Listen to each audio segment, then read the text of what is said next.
Let's have another example. Solve 3x squared minus 4x plus 1 equals 0 by completing the square. First step, transpose the constant term to the other side.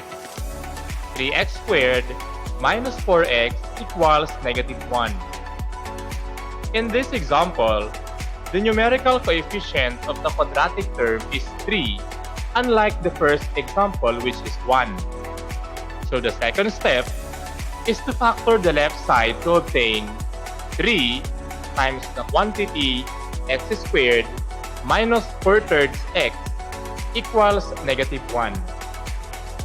We will now divide the numerical coefficient of the linear term by 2 and square the quotient.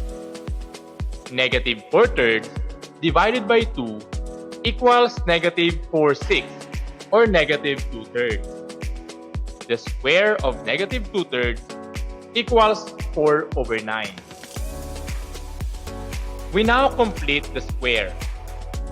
3 times the quantity x squared minus 4/3 x plus 4/9 equals negative 1 plus 4/3. As you notice, we added 4/3 to the right side instead of 4/9 because of the monomial factor 3 outside the parentheses. 4/9 times 3 equals 4/3. Next step, factor and simplify. 3 times the quantity x minus 2/3 squared equals 1/3.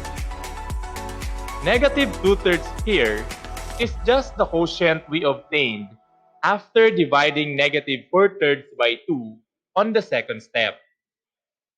We now solve for x by simplifying. Divide both sides by 3 to get x minus 2/3 squared equals 1/9. Further simplifying, we get the square root of each side.